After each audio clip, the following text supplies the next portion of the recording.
And so we begin. The most stressful panel. No, I'm kidding. I'm totally kidding. Hi guys, welcome to the panel on the screen, Creating the Page, where we are going to discuss queerness and masculinity and like the many forms that it takes. With me, I'm going to let them introduce themselves because I have asked them. We've done a playthrough. That doesn't include a musical number, I'm so sorry. I've tried. I did my best. Wisani refuses. SJ was very willing, surprisingly enough. Shall we start with you, SJ? For me? Just, yeah, as introduction. My name is Fani. I write under the name of SJ Naude. Branden has asked that we give you our pronouns as well, so I'm he, him. And I've written, I guess, 2 novels and 2 collections of short stories, although not in that exact order. And I've just published a book called, my new novel called Our Fathers and Fugitives. And I was once told by a fellow novelist on a panel to always show one's cover at least 3 times during any panel. So this is the first time. Thanks. And I'm very happy to be here. As I told Branden beforehand, this is a kind of panel where one can just sort of seamlessly continue conversations from outside the theatre into the theatre. Happy to be here. Indeed.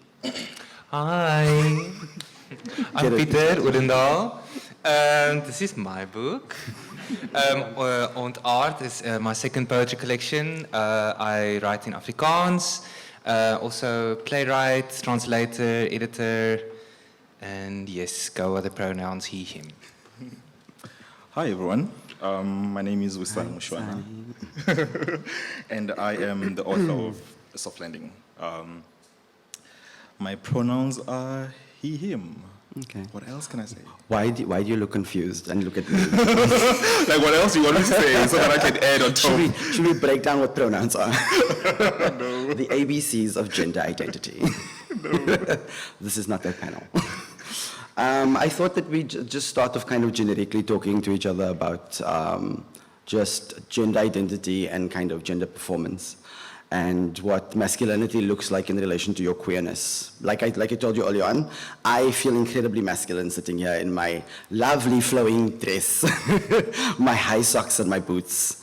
And I mean, that doesn't take away from my masculinity or my identity. I mean, a lot of people obviously look, but I'm just like, shame.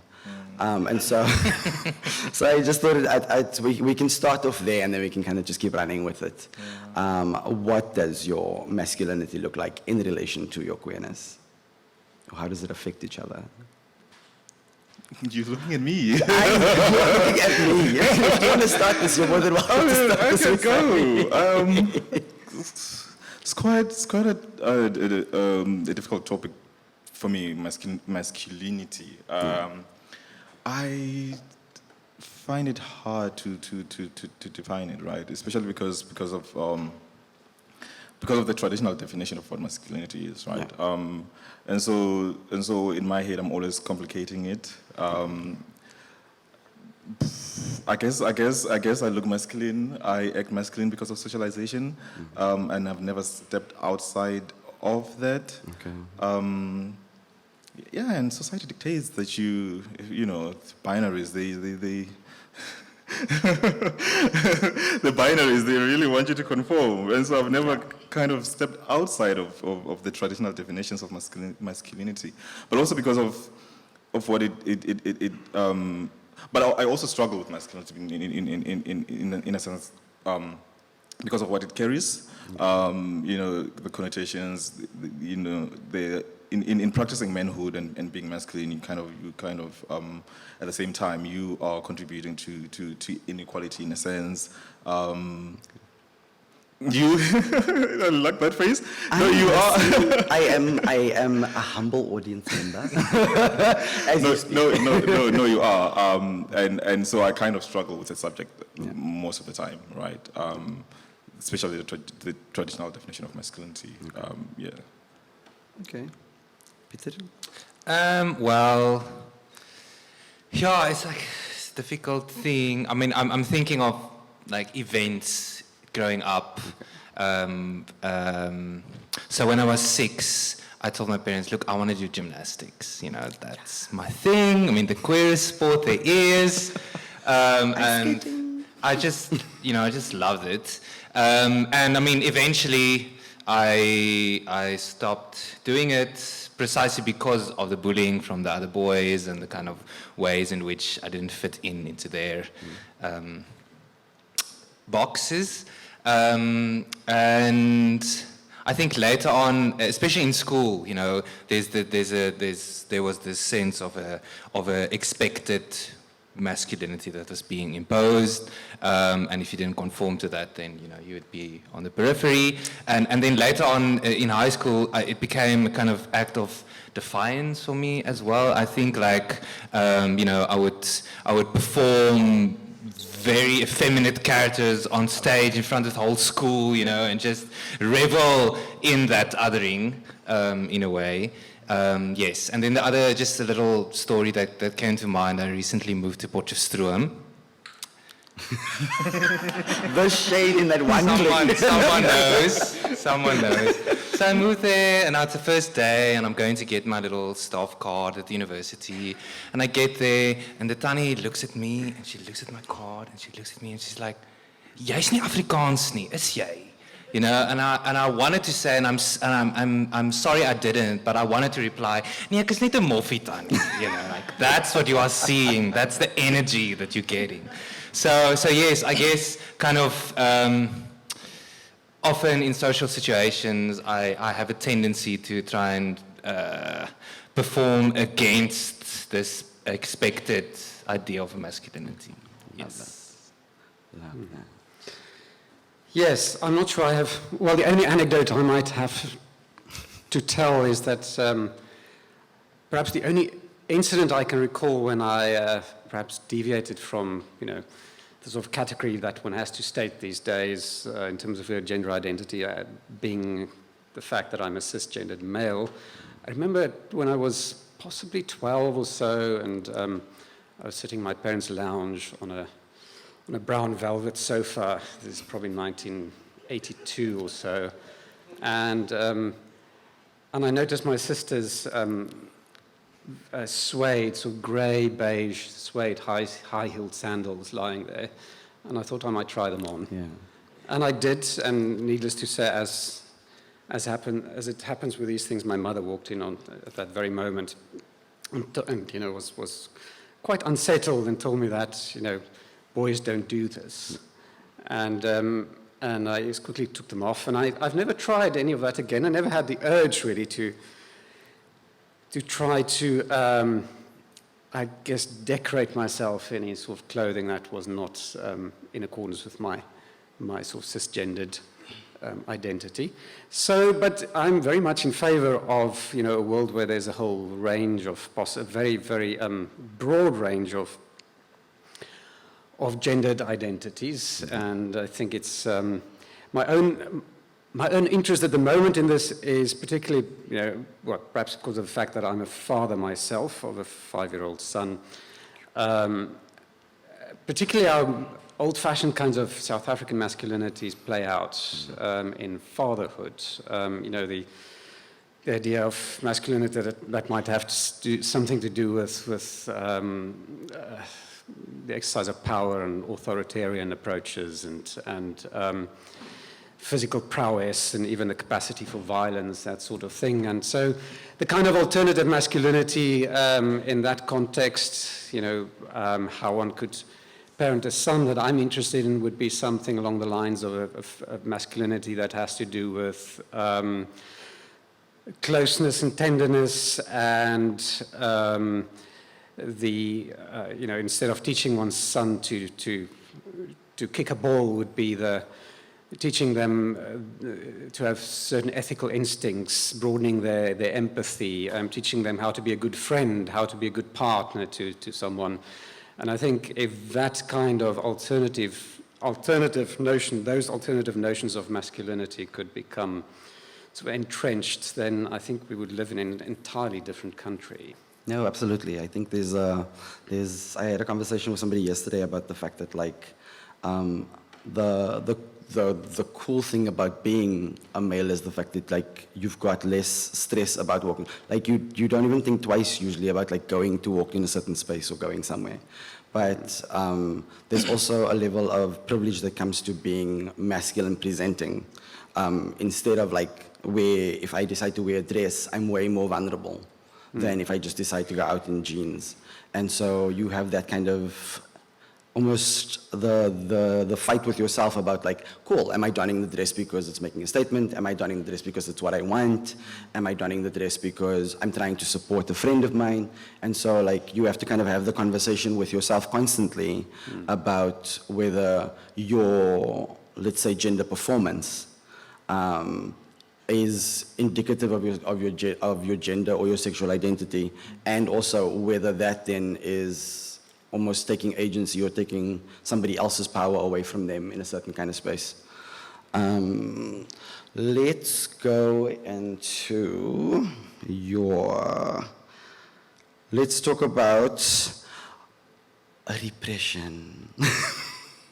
It was something that came up earlier. Who was I talking to in the HCC, and they brought it up, and I was like, oh, that's an interesting thing. Let's actually like talk about it, because it seems to be more attractive to repress feelings or what we want, instead of just kind of being honest with ourselves and exercising that, especially in the current climate that we're in, because we have more safe spaces, we have more places to go to. If you decide, cool, I want to wear a skirt today, even if you don't want to go walk out in the street wearing a skirt, you can go to like 0 to 1 or another club, like maybe Pink Candy or something, or another just a queer space that is a safe space.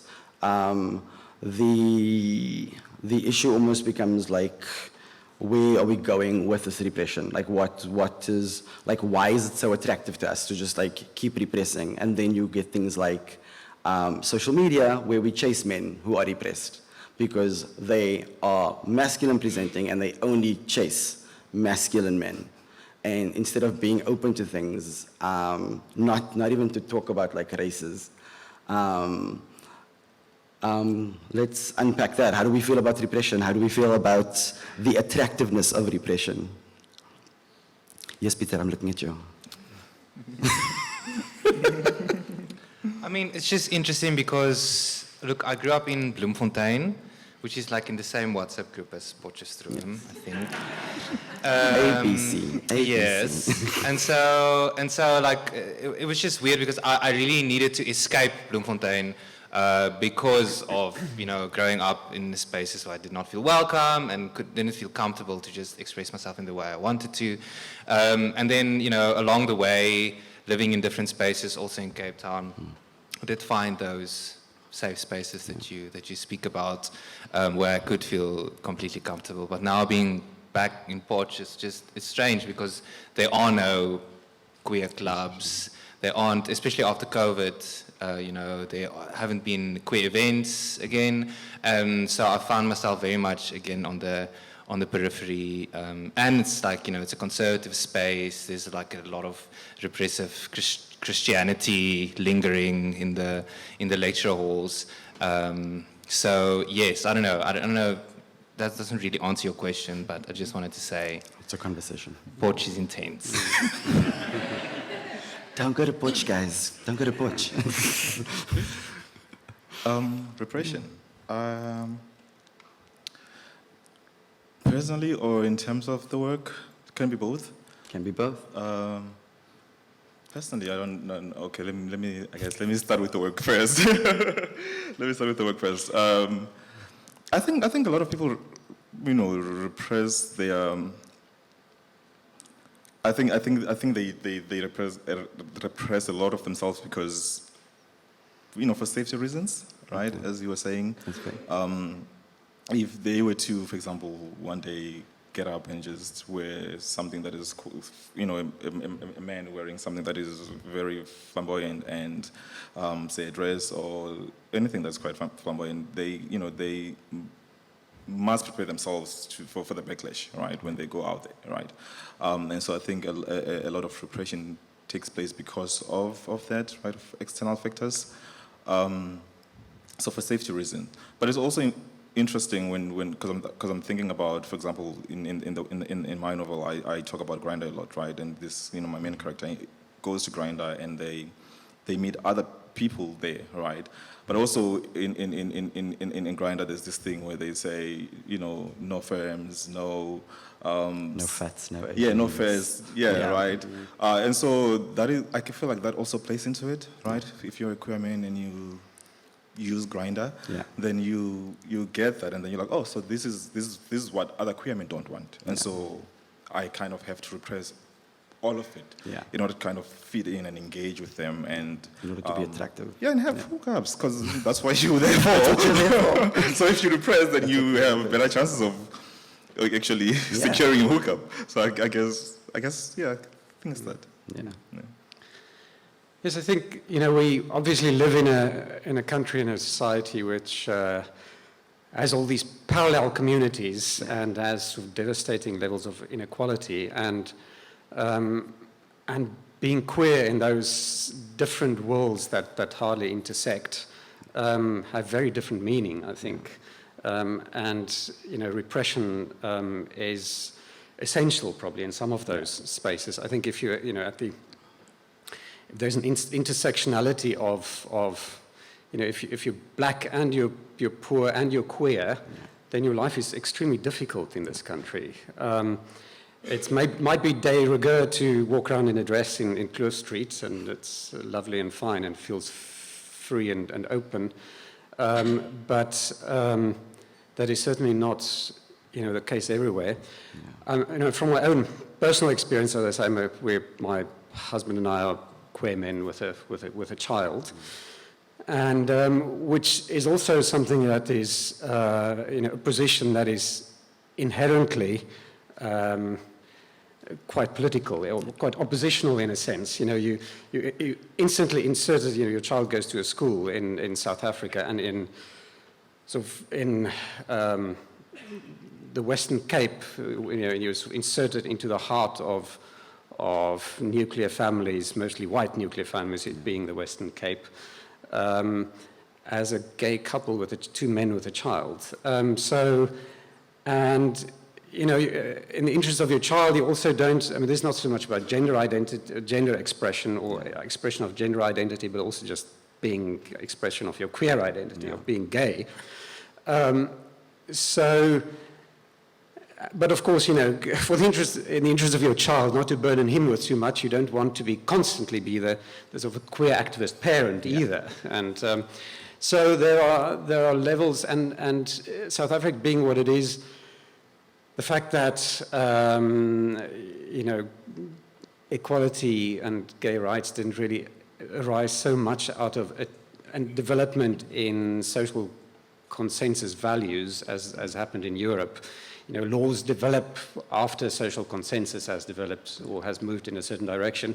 But in South Africa, in a sense, queer liberation happened under the aegis of the end of apartheid. And I think there's a lot of conservatism still in South African society. A lot of it is suppressed and not expressed. So if you land up, as I say, with a child in this sort of in this heterosexual South African world, and there's a lot of underlying conservatism. There's a lot of it isn't expressed because you're not allowed to, because the law doesn't allow you to have prejudices. But yes, in any event, so the bottom line is, to some extent, you have to navigate your identity in that context in quite a specific way as well. Okay. With all three of your books, or the current ones anyway that we're discussing, there's a lot of focus on fathers. There's a lot of focus on just the relationship of a father who's there but not actually there, and then on a mother who is a father in everything except obviously the physical format. What was interesting to me in reading the three of them is just that how different the narrative is for each of them, but also just like how much you delve into how much trauma the character has gotten from that father figure, whether it is because they weren't ever there, or because they were constantly there, but the way that they were there was abusive or violent. What do you think about, how do you think those generations kind of like worked, as in when it comes to the masculinity and how we carry on those things? Because yes, we have the cultural backing, and what's nice, I said when we started this panel, is the fact that we've got such a nice mix of different people, is that we come from varied backgrounds, and so our experiences would be very different. And so for a person of color versus obviously a white person, masculinity masculinity definitely plays out differently, but also the levels of them would be very different, because in some households, for example, in black households, fathers are constantly away working, and all they see is their mother. And when the father is home, it's always drinking and then passed out, or violence. And I mean, like, we can go through a soft landing, and it's just like, it's there, it's there, it's there. And Isha, with yours, it's like you've got this father who's there, and I mean, your lead character almost like struggles, Daniel's kind of struggles with his dad in the fact of like ownership, and almost the fact that we've as queer people, and I mean it's indicative of all queer people, but we'll bring it into the masculine structure, where we have to be grateful that our parents don't throw us away, and so we're always just like, okay, cool, I'm going to deal with this abuse, I'm going to deal with this, because we don't see it as abuse, we're just like, we're grateful to be allowed to just stand in this little square that we're given. Do you think we can ever unpack that? Do you think that there's a different way for us to deal with that? Because it's something that I see in every queer person that I know. And it's really interesting how it manifests in the men, essentially, because then it's like, oh, cool, mommy's struggling, it becomes your thing. Even in a workspace, if something needs to happen, the queer person gets, no, you can stay late because you don't have a family, you've got a very kind of singular experience on this panel currently. But generally, we find ourselves almost told to be grateful. Can you comment on that? How do we feel about that? Can I go? You're leading this panel. I am thinking of this notion that the mother always knows. Yeah. You know, when you have a queer kid, you know, people will say the mother always knows, right? And I think that's unfair. I feel like sometimes, you know, why is it not the father always knows, right? So why doesn't the father know all the time? Why is it always the mother, right? I think maybe if we start there and do away with that notion of the mother always knowing, then we can kind of shift the energy to the father, right? I guess pay attention to them. In my book, I have a character who's quite, you know, he's a young boy, but quite flamboyant, quite out there and quite sassy, and fierce. But the father works against that, right? He tries and instill these masculine ideals, right?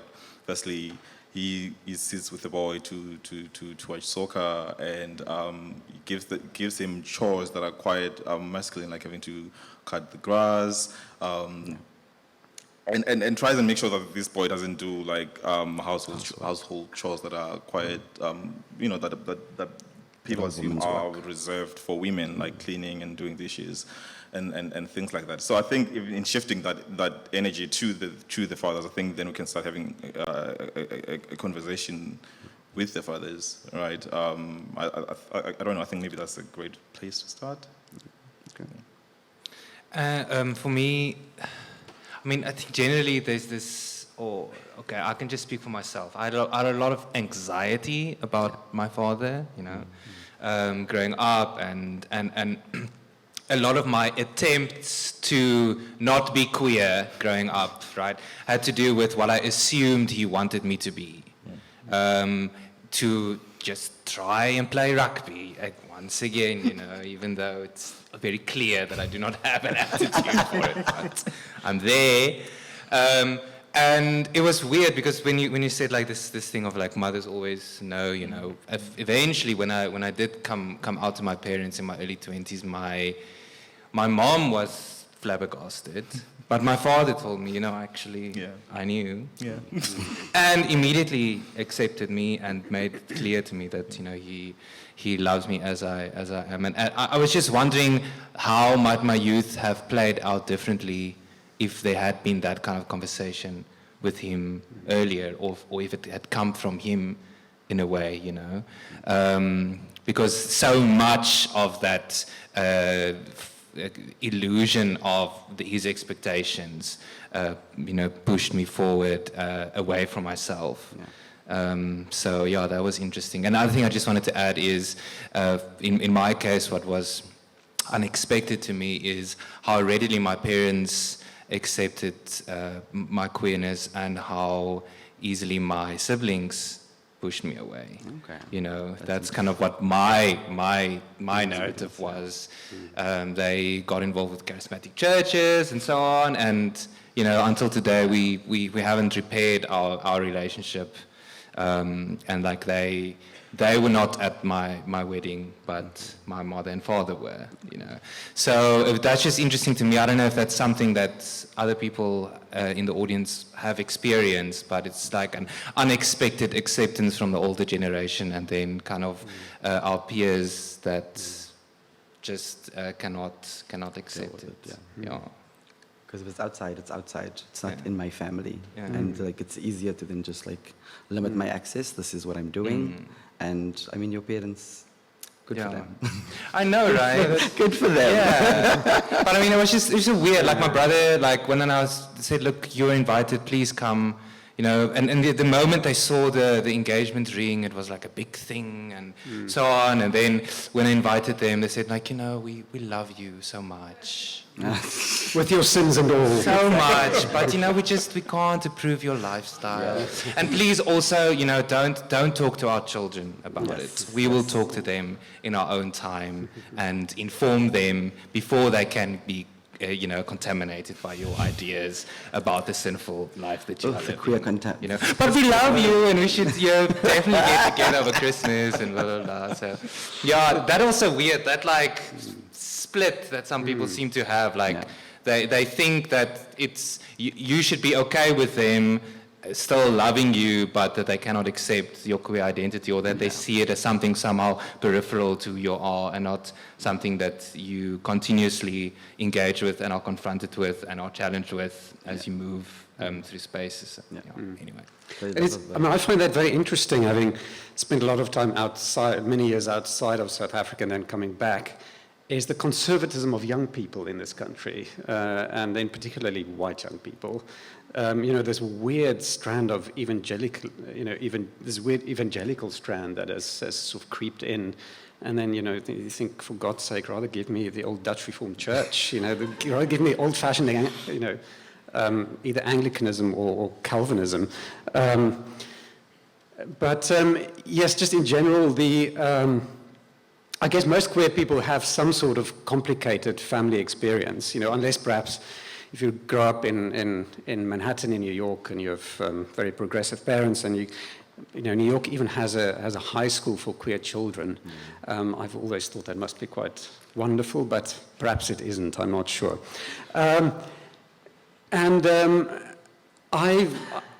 certainly had a complicated. I'm probably older than all of you on this panel, and I grew up in the 70s and 80s. Never. You couldn't tell. I could never tell. I grew up in 70s and 80s, 1970s and 80s Pretoria, during which were really dark times, where there were no gay role models of any sort, queer role models. The only time you read in the media or in the newspapers, the only time you read about gay people was when they were sort of caught red-handed in public toilets and that sort of, and arrested. Yes, I grew up in I guess. My father wasn't an academic, and he studied outside South Africa, so he had his blind spots, but he probably wasn't, the cliche of a father of that era, although the kind of values that hung in the air at that times were absorbed to some degree, I guess, by everyone. I'm quite interested also, and the interest certainly comes out in this novel, which is about two men who both have very problematic relationships with their fathers, and then ultimately move towards somehow trying to reinvent, reimagine family and parenthood. So I'm quite interested in the notion of queer people, given the complex dynamics that they're often faced with in their own families, their blood families, building new families, alternative families in all kinds of different ways, finding different forms of connection and forms of connection that are closer than ordinary friendship might be for most people.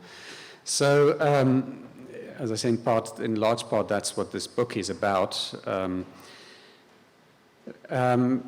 And I'm sure all of us can have some sort of experience of what it is to make those sorts of connections and to form that kind of new network, which is something in between family and friendship, quite possibly. Yeah, I mean, like we speak about the chosen family all the time. Sure. And I think as I was saying earlier on about like the whole privilege of like being masculine presenting and not being femme and not being, because I mean, there's a lot of people obviously sit in the argument of like, oh, you don't have to be that way, you don't have to act that way, you don't have to wear that thing, you don't. And so it's almost like, it's fine, you can be who you are, but within my reason, within my context, within what I understand. And so you find a lot of young people now moving towards labels and boxes because it's a safer space, because like, cool, this is my binary, this is what I look like, this is where I belong, so that places like Grindr, it's easier than, ooh, I like bears, tick. Ooh, I like otters, tick. For those who don't know, there's an Urban Dictionary. Or you can ask Wisani later, because there's a lot about Grindr in the novel, I'm just saying. I mean, I was doing my research. I wasn't there. On talking about the novels, shall we read a portion of each just that speaks to the narrative of what we're speaking about? It's just like, Wisani, you're starting. We're sitting at the end. I mean, I the thought beginning. I was running away from it, like you were going to start. So I find that I normally speak about the novel as if people have read it. So can I quickly give a brief synopsis? So A Soft Landing is it's a novel about Anzani and Neo, two young boys who are, well, two boys who are young and in love, and they come from this community that is quite aversive to the idea of two men desiring each other, right? Yeah. And so they are aware of this, and they make a pact with each other to do well in their school living exams, metric exams, and leave the space, to go somewhere else in search of freedom, right, where they can live their best lives. And so when they are about to leave, Neo sadly passes away, and Anzani has to kind of, Anzani feels compelled to kind of see through the dreams that they had and that they shared. And so the novel starts during their childhood, growing up until the point where Noah dies, and then we follow Anzani as he tries to learn softly. So I am gonna read from a part where it's in the middle of the book, during Anzani's childhood, where I think it's quite a significant part because it changes his trajectory. How we come to know Anzani in the first page is because of this part that I'm going to read now. Quickly, just going to find it. Cool. So it's a page and a half. Bear with me. Honestly, Wisani. Overachiever. Do you want me to do a paragraph? I can do No, that. no, you do you. It's your party, I'm just here. They didn't blame themselves. Everyone was in denial and didn't attribute any of the effects to their own doing. No one wanted to take responsibility for it. They passed it on silently but with vigor to the next person, as if it were a hot coal burning their palms. No one preached anymore that it took a community to raise a child. No, they said it was Violet's responsibility, that she needed to tame him. These people were so quick to point out his inadequacies, what he lacked and what he needed to correct were now quiet, their silence clouded by the pain and knowledge of what their thoughts and utterances were capable of the being that they had woven with their tongues. No one had the slightest idea what had triggered this phenomenon, this spit of fire which had resolved itself into a ball, moved within his veins and lit his entire body so that he morphed into something totally unknown to them, this being that was everything opposite to what they had known all their lives. Had this change not brought pain to their daily existence and sleepless nights, they would have easily welcomed it, rejoiced and complimented the power their tongues carried. But instead, this change brought havoc, terrorized their lives so that walking around the community during daylight became a hefty exercise. People who knew Anzani saw that a demon had inhabited his body, found the warmest veins and settled deep within the plump blood cells, for they knew the old character, not this one who had maturated with natural space of time and had subsequently become a sign for terror. People who previously would easily vouch for him in the highest court should the need arise would now throw him to the wolves, as at their descent with their shoulders held high and scoff at the sight of him. Gym had been one of the ways Anzani maintained this newfound physique of polishing and presenting this man they had for a long time advocated for, and he had worked hard to suppress the unconscious flinging of his arms swiftly in the air, the hitting of his thigh with his right hand as he spoke, and the rolling of eyes or shaking of his head slightly when he feigned indifference during conversations, or in the condescending manner that followed most of his interactions with the boys who ostracized him, pinpointing his differences so they could make fun of him. This transition started with how he walked. This movement of legs that he had all his life done unconsciously had now suddenly become strenuous. He had to watch how long his strides were, how his hips appeared as he strutted. Did the swagger in his walk look as effortless as that of other boys? It wore him out, this constant policing of his body movements. But it was either that, this incessant self-scrutiny, this assumption of a new persona, a new way of walking and behaving, or forever have his manliness under question, be subjected to malicious treatment that would continue to scrape at his self-confidence. Wasn't this what Spakoza and Banyaza had achieved at Banana Primary School when it had to change schools because they constantly called him names and ill-treated him for being a puzzle piece that did not fit into this one society had constructed?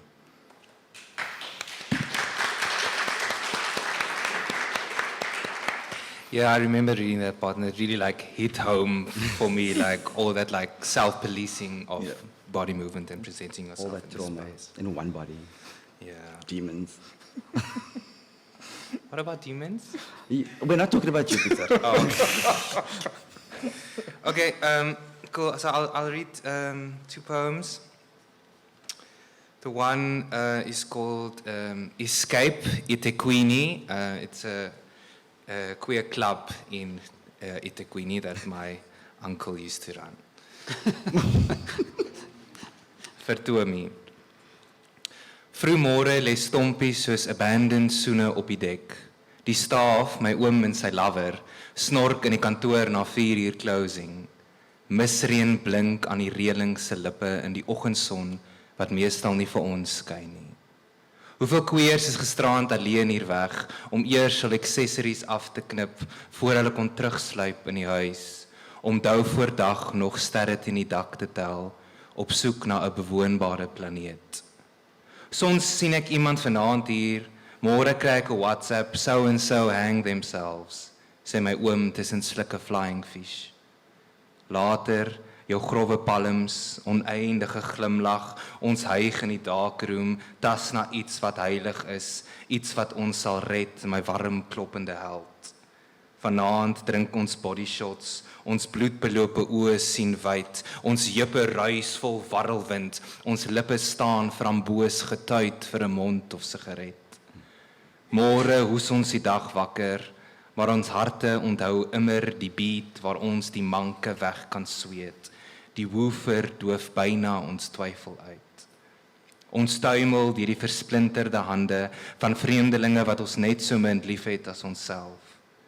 So staan nader onder die discobal, ek wil jou soen. Staan nader want môre verdwyn ons soos water, as die son ons insluk en wolke van ons maak. Okay. Thanks. And then another one as an ode to the grinded hookup culture. Freelance muse. Ek maak die app oop na doom scrolling oor nuwe variante en hotspots, profielfoto, golwende landskap, stinkhout bome, die see deur uitgeblou. Wordsmith wanted, worth his weight in wood. Self-aware, flame in the mirror, hoe meer tale, hoe meer vreugde, metaphors for days, no stanzas attached, paarrym, kruisrym, vrye vers, into onomatopoeia. Ek message 'n kwatryn vol klank en beelde, groen middag, sypaadjies, stof en sweet, slaapkamervensters, knetter in die wind, lywe commune tussen lakens in die goue uur. Ek stort en was die droewe dag weg, wag vir my muse om sy location te stuur. All that grinder.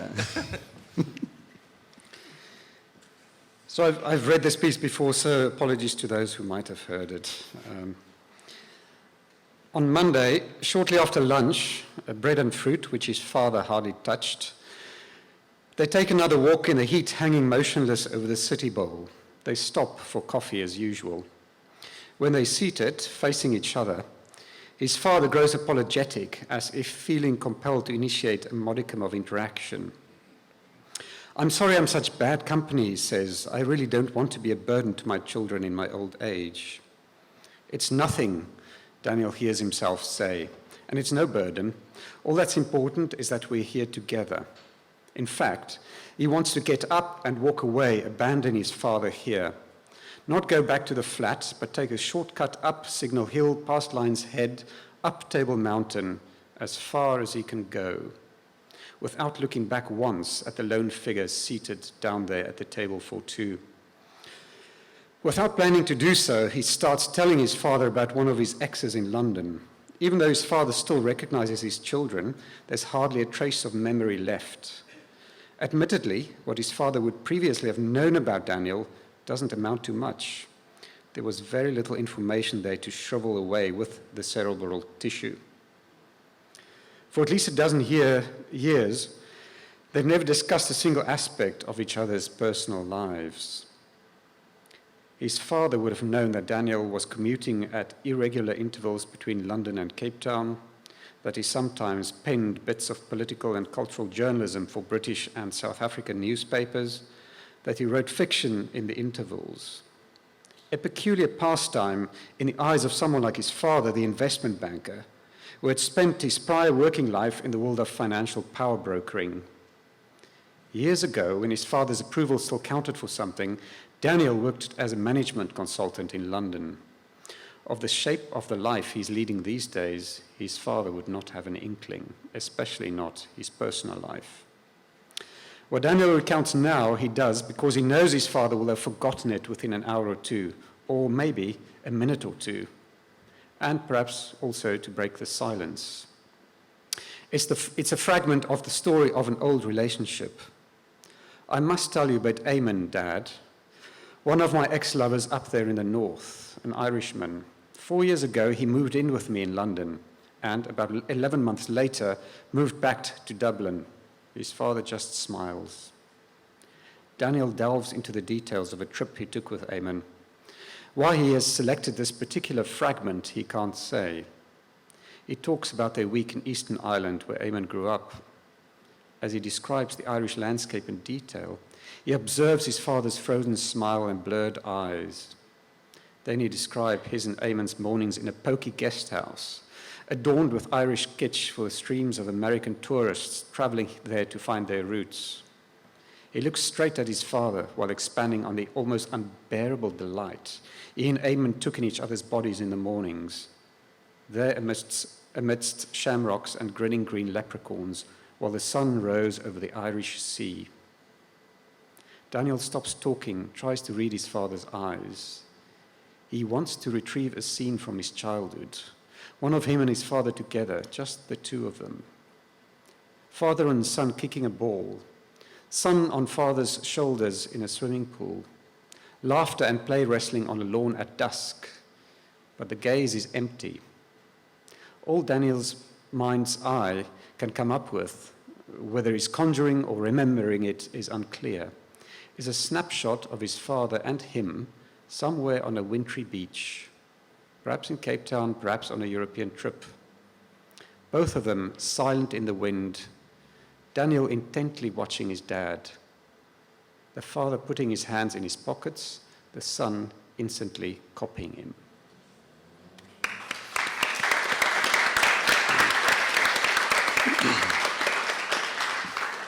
Sure. I'm just going to have you guys like read me to sleep every day. Thanks so much for sharing from your books. I think we're going to open up the floor to questions now. If anybody's got any, now would be the time to raise them. Not to sound daunting.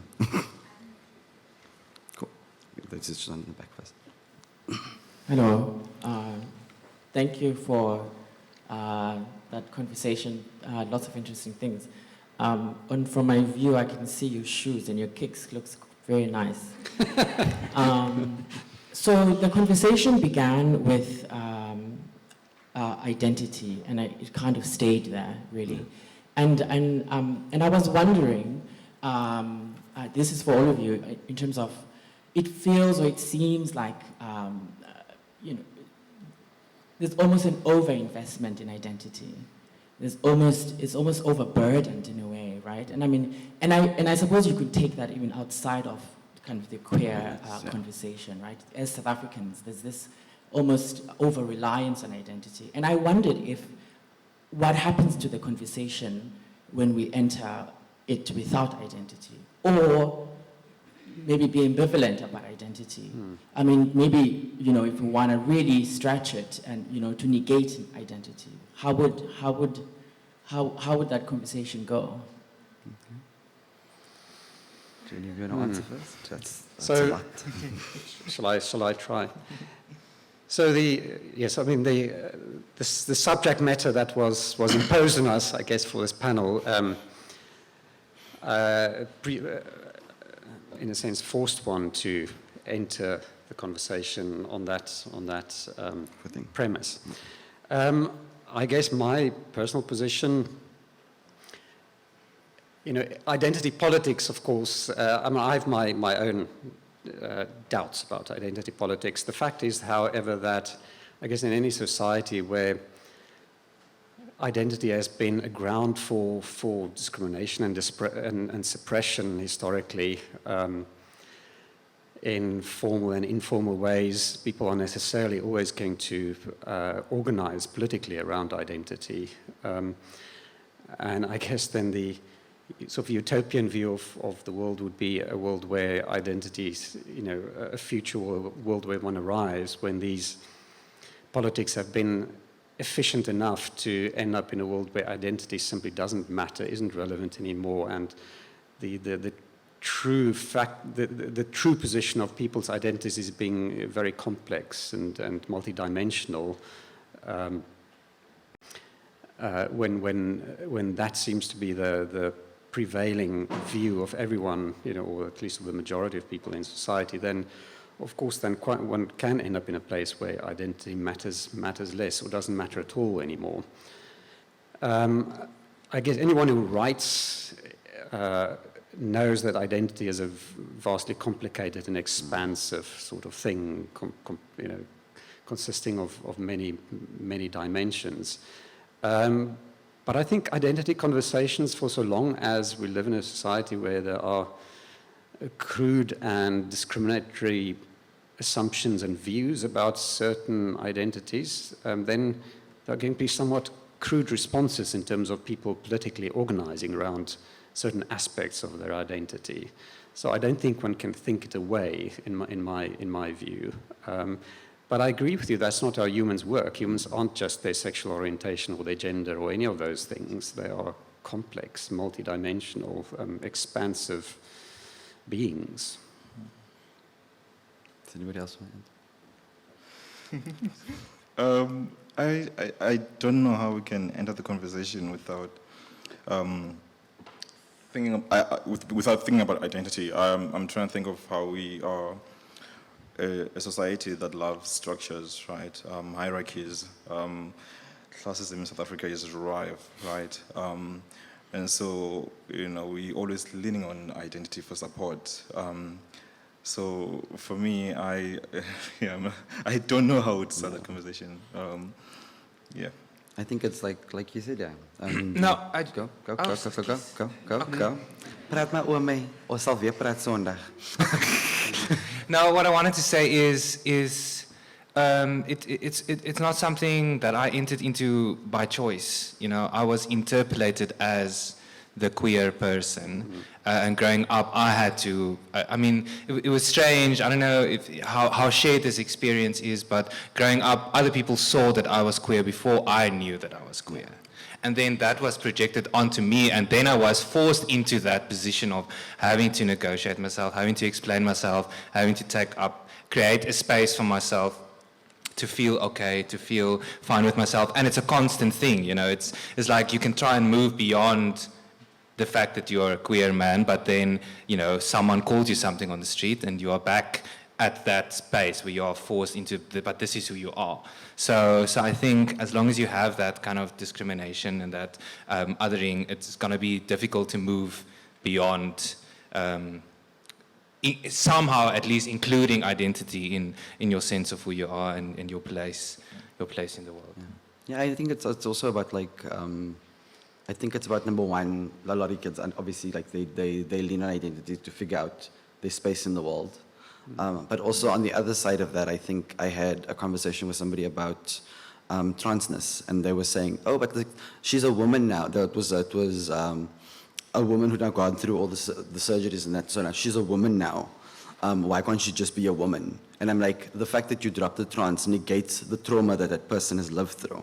So I think the importance of identity is, yes, in a utopian world, it shouldn't exist. It shouldn't matter, because we should all just be able to live alongside each other in whichever form we choose to take.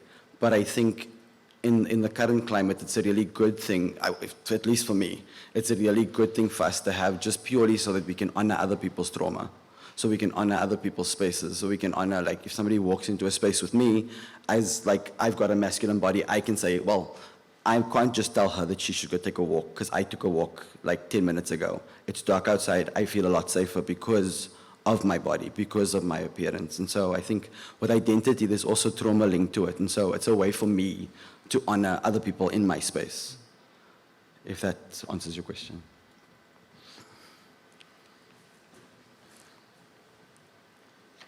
Here we go. Hi, I think as queer people, we are overburdened with examining ourselves 100%. and having these conversations. So my question is, do any of you feel that burden in your writing?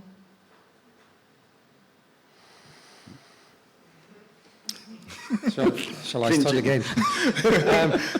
I don't particularly feel, well, I guess, you know, I don't know if I would think of my writing as queer writing as such. I think it's probably more, hopefully it's more complicated than that. But I agree with you, but there are also, you know, I quite like the concept of queerness as opposed to sexual orientation, and queerness that cuts across sexual orientation. And I actually know quite a few people who are predominantly, at least predominantly heterosexual, or some of the queerest people I know at the same time. You know, and there's this notion of, and particularly if one grew up in a certain era, and particularly in South Africa perhaps, there are these salient, well, I mean, I don't want to sort of pin it down, but there are some sort of salient features that one can recognize about what kind of features or characteristics revolve around the notion of queerness being, you know, of course, if you grow up in a certain period of time, maybe you have lingering notions of isolation and marginality at times, but more positively, I think it has to do with a sort of a spirit of independence and creativity. It has to do with constantly wanting to reinvent and reimagine the world. It has to do with an aversion to authoritarian approaches to the world, an aversion to cliched assumptions about what life and human existence is. It has to do with, you know, anyone who's unthinking, an aversion to anyone who's unthinking. So I think it forces being queer in a sense, and perhaps being gay at some point in one's life in a certain historical period, forced one into these sort of approaches to the world, these questioning approaches to the world, and that is an exciting and interesting sort of approach to human existence, I think. So I don't think it's necessarily a burden. Wisani? Yeah. I mean, I don't feel obliged to kind of write about queerness. I remember someone asked me if I was an activist because I wrote about queer characters. And so I feel like there's that pressure from external pressure to kind of, if you write about queerness, then you kind of have to be the representation, the face of it. I wanted to say something. Oh no, I wanted to say. So there's. I don't feel obliged to write about it, but there's also. What is this? So. A certain violence that takes place in this idea that something does not exist, right? For example, I haven't read queer stories, right? Stories about queer Tsonga characters or queer Tsonga peoples. And so in that sense, it's quite easy to negate people's experiences because you've never read about them, right? It also provides the space to kind of allow for violence to take place, right? If you say this does not exist, then you're saying violence can take place and no one will be held responsible for it, right? And I think it is in Africa it's something that a lot of African state leaders do, where they're like, oh, queerness is an-African, and so you guys deserve all the violence that you can get because it does not exist where we come from, right? And so I think in that sense, then you can I guess I'll write queer stories because because I'm trying to work against the violence. It's quite annoying when people feel the need to kind of perpetuate violence because they think that certain things don't exist. And yeah, anyway. And of course, the world isn't a solely heterosexual place. So one tends to, if you want to write about the world as it is, there have to be queer characters in any event. Of course. Amen. Say something? Amen. I love it. I love it. Do we have any other questions? We've got one in the center. There we go. Am I the person? Yes, you are the person. Thanks. Hi. I have a lot of questions. Love it. And I think some of them have been answered, thankfully. But I think where I want to begin the conversation is around this obsession of masculinity that people have. And even when the conversation was beginning, it's like, oh, I'm masculine in this dress. As though there's something problematic or there's something terrible in not being masculine. Yeah. And even in our queer sociality, or this gay sociality particularly, we see that there's a drive into the masculine physique. We're all chiseled-bodied, we are all muscular, and we all participate in a way that progresses masculinities and not problematizing it. And then when you appear as a feminine being in a particularly gay space or in a queer space, you're relegated into a particular category of unwantedness and undesirability. And I worry that even the people on that stage today did not undo or did not seek to undo that, especially when you consider the ideas around queering a narrative and queering the page, so to say, where you're dismantling these rigidities, you're dismantling these ideals that have sought to repress people's identities. And we don't see women on that stage. We don't see a clear representation of the various queerities that we speak so proudly about. And I think my question lies in, from whose lens are we queer? And when we think of queering and queerness, are we not inadvertently or unwittingly perpetuating the same things that have sought to relegate us for so long? Okay. You don't have to answer that now. You can think about it. I mean, it's a lot to unpack, and I think I think I will start off with just what you said about the masculinity in the dress. I think the way we spoke about, or the way that I think at least I came at this panel, is by using structured definitions that already existed in the structure that we were assessing it as. So the definition of masculinity as it stands in relation to the queerness as a whole umbrella. That's the way that I came at it. I can't say anything about the rest of kind of queer society and what masculinity looks like, and undoing all of that, because we wouldn't be able to undo all of that in like an hour panel, or rather a 30-minute panel. And so there's a lot of work. And I mean, it's all valid points that you made. I think we've had like some of these talks before. It's all valid points, but it's all things that are part of like a longer conversation and a longer structure. And so I think that it's, the way that I was using language in relation to this panel was purely so that everybody, that's why I started off with everybody doing their pronouns, because of the fact that I wanted people to understand that we are these people. This is who I am, this is who Fani is, this is the context that I come from and the context that I relate to. And so, yes, like, I mean, we could have 1 billion people sitting on the stage and we wouldn't even cover the half of the umbrella of queerness, because everybody's experience is so different because of how much autonomy you have over yourself. But, I mean, I look forward to having this conversation later as well, throughout, as we do. Does anybody else want to say something about that? No, I like what you said. Yeah, 100%. And I think it ties in with a previous question about, you know, how do we move beyond this idea of it being somehow a burden and start focusing more on the liberatory potential that we can carry as queer people, and these kind of options that are available to us to undo some of these hierarchies. And I must say, I mean, this whole thing about pronouns, you know, it for me it is still something that's a bit weird, like, because I feel if I say he, him, then I subscribe to some idea of masculinity, which has never wanted me to be there anyway, you know. But what does that mean? But then, so what I just want to say in response to that is, personally, it is a work in progress, and it's something that's fluid and something that keeps on changing throughout. And there is that danger, I think, that you rightly pointed out, that we can just re-solidify the same kind of categories. And so, yes, just to flag that it did also make me a bit uncomfortable. Yeah.